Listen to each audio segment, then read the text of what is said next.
On a crisp autumn evening, the fabric of my existence began to fray. My wife Clara had told me she was spending the night out with her friends, leaving me alone with a glass of Merlot and an old movie to pass the time. After 8 years of marriage, I thought I knew her habits, her quirks, the subtle cues that defined her. But that night, something felt amiss. Her voice on the phone had been too bright, her chuckles forced, almost theatrical. I tried to dismiss the unease, convincing myself I was overthinking it. When she swept through the door well after midnight, her laughter rang out like that of a schoolgirl sneaking in past curfew. Her cheeks were flushed, her hair slightly disheveled, and a faint trace of unfamiliar cologne lingered around her. My stomach churned, but I forced a smile, acting as though everything was fine. Clara flopped onto the couch, kicking off her heels with a dramatic flair, and flashed a radiant, carefree smile. "You're in high spirits," I observed, setting my wine glass down. "Oh, it was an amazing evening," she replied, her voice almost too animated. "Just the girls, some drinks, and tons of giggles. Nothing crazy." I nodded, studying her closely, and said I was happy she'd had fun. As the night wore on, I noticed her gaze avoiding mine, her fingers clutching her phone like a lifeline. Suspicion began to take root, but I kept silent. Confrontation wasn't my approach. Not yet. Instead, I decided to wait and observe. After all, trust was the foundation of our marriage. Or so I told myself. The next morning, Clara was unusually lively, humming a melody as she prepared breakfast. Her phone buzzed constantly, but she ignored it, focusing intently on the frying pan. When she left the room for a moment, curiosity got the better of me. My pulse raced as I picked up her phone and entered the passcode. A shared gesture of trust that now felt like a cruel mockery. What I found shattered me. "Last night was incredible," one message read. "I can still taste you." My vision blurred as I scrolled through a flood of texts from someone labeled only as M. There were photos, too. Images from a dimly lit hotel room. Clara smiling brightly, a drink in her hand, leaning close to a man I didn't recognize. In that instant, my world collapsed. The pain of her betrayal struck like a physical blow, stealing my breath. I placed the phone back, struggling to stay calm. Rage could wait. I needed to think clearly, to strategize. Clara returned to the kitchen, oblivious to what I'd discovered. She brushed a kiss against my cheek and handed me a plate of fluffy scrambled eggs, her smile as radiant as ever. How could she behave so normally after such deceit? Over the next few days, I became a ghost in our home, quietly watching, piecing together the extent of her infidelity. What I'd assumed was a one-time lapse was something far worse. A months-long affair with them, stealing moments I thought were ours.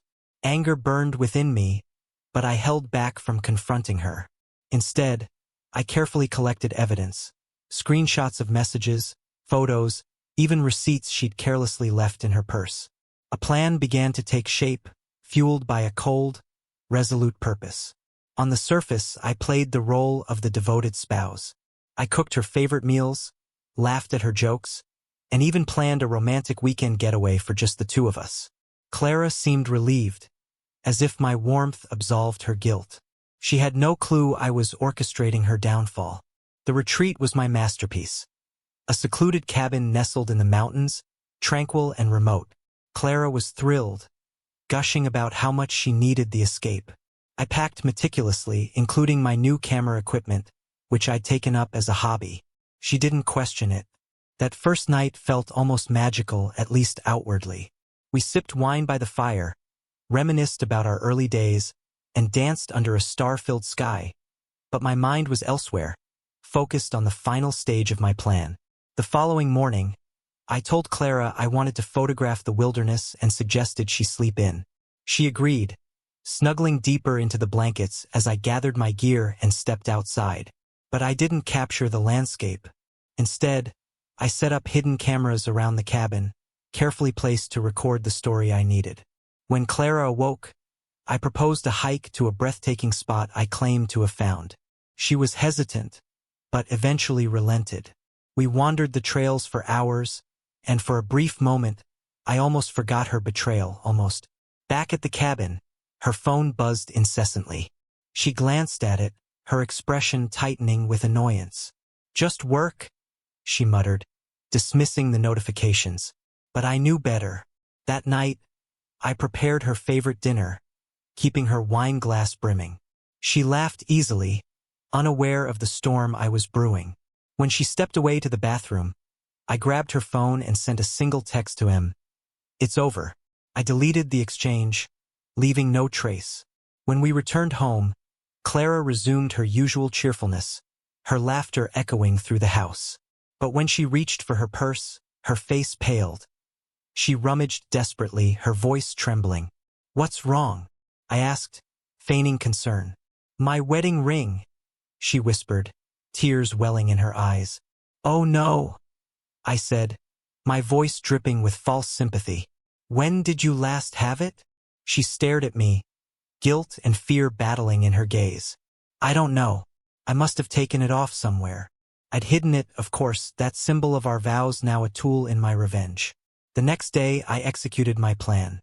I'd compiled a dossier, carefully documenting her infidelity. Photos, texts, receipts. I left it on the kitchen counter, knowing she'd see it.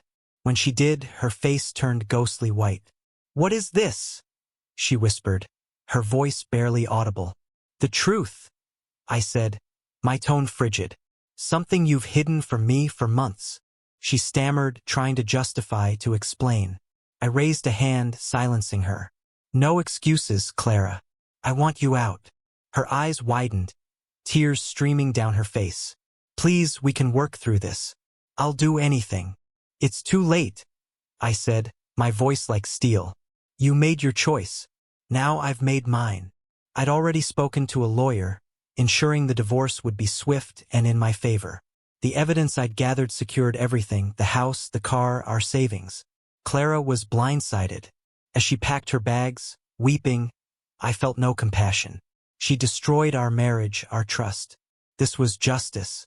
In the weeks that followed, I pieced my life back together step by step. Clara, meanwhile, unraveled. M had disappeared, leaving her to face the consequences alone. Mutual friends distanced themselves, siding with me once they learned the truth. She'd lost everything. One evening, as I sat on the porch with a glass of whiskey, I reflected on the past months. The pain of betrayal lingered, a quiet ache in my chest, but so did a sense of triumph. I'd taken back my life, refusing to be a victim. Clara's laughter no longer echoed in my mind. In its place was my own, a sound of freedom, resilience, and the sharp satisfaction of justice delivered.